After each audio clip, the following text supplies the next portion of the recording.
Hello guys, in today's video I'm gonna show you how to share your profile on your account on TikTok. Easy and quick. First, click on your profile icon, click on this three lines here. Now click settings and privacy, and here as you see you will find here share profile.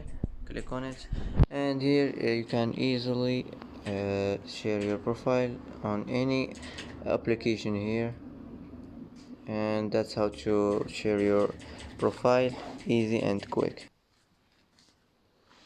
And that's it for today's video. If you like this video, don't forget to like and don't forget to subscribe, and I hope this video is helpful for you.